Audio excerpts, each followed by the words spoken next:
Vamos a hablar sobre triángulos rectángulos y la propiedad pitagórica.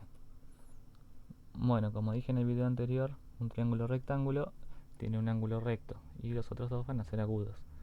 Es decir, tiene un ángulo de 90 grados y los otros dos van a ser menores de 90 grados. En todo triángulo rectángulo, a los tres lados se los llama catetos e hipotenusa. La hipotenusa, en este caso, va a ser el lado A, o sea, todo este lado va a ser la hipotenusa.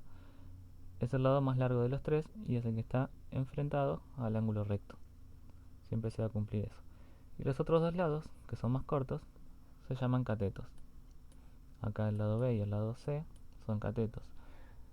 Pueden medir lo mismo entre ellos o pueden ser diferentes, de diferente medida, pero lo que sí se va a cumplir siempre es que cada uno de los dos catetos va a ser más corto que la hipotenusa. Bueno, los ángulos agudos son complementarios. ¿Qué quiere decir? Bueno, que A más B van a sumar 90 grados, alfa más beta. Siempre va a pasar esto porque si ya tenemos un ángulo de 90 grados, los otros dos tienen que sumar 90 para que el total de la suma nos dé 180, como pasa en cualquier triángulo. Por ejemplo, tenemos este triángulo de acá, es un triángulo rectángulo, este ángulo es el recto, así que mide 90 grados, y tenemos uno de 48. ¿Cuánto mediría este ángulo que nos falta? Si ya tenemos 90, nos falta que estos dos tienen que sumar 90, entonces hago 90 menos 48, que me va a dar 42 grados, que es lo que va a medir el ángulo B. Y si comprobamos, 42 más 48 da 90, más otros 90 de este recto, se cumple que la suma de los ángulos interiores es 180 grados. Ahora pasamos a lo que es la propiedad pitagórica. Se cumple en todo triángulo rectángulo. Y lo que nos dice es que el cuadrado de la longitud de la hipotenusa es igual a la suma del cuadrado de los dos catetos. O sea, lo que mida la hipotenusa elevado al cuadrado es igual a un cateto al cuadrado más otro cateto al cuadrado. Se cumple en todo triángulo rectángulo, y si no se cumple es porque el triángulo no es rectángulo justamente, entonces yo puedo usarlo para comprobar. Si no sé que esto es un ángulo recto, me fijo, si conozco los tres lados, si la hipotenusa al cuadrado es igual a cateto al cuadrado más cateto al cuadrado. Si se cumple, es rectángulo, y si no se cumple, no es un triángulo rectángulo. De la misma manera, acá tenemos dos catetos, estos serían los dos catetos, y nos falta la hipotenusa. Sabemos que nos falta la hipotenusa porque es el lado más largo y el que está enfrente del ángulo recto.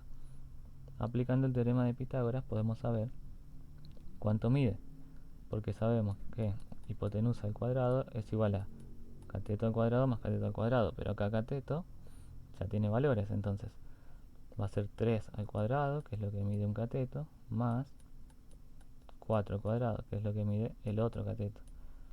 Ahí hacemos los cuadrados, hipotenusa al cuadrado sigue igual, 3 al cuadrado me da 9, más 4 al cuadrado que da 16, hipotenusa al cuadrado es igual a 25.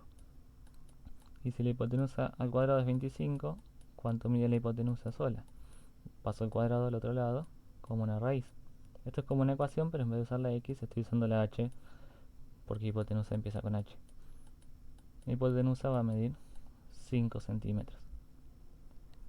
Con el teorema de Pitágoras pudimos calcular cuánto mide la hipotenusa. Y lo último que nos dice es que la altura correspondiente a la base de un triángulo isósceles determina dos triángulos rectángulos iguales y es bisectriz del ángulo opuesto a la base. ¿Qué significa esto? Bueno, tenemos acá un triángulo isósceles, ¿sí? Porque este lado es igual a este, y acá tenemos un ángulo.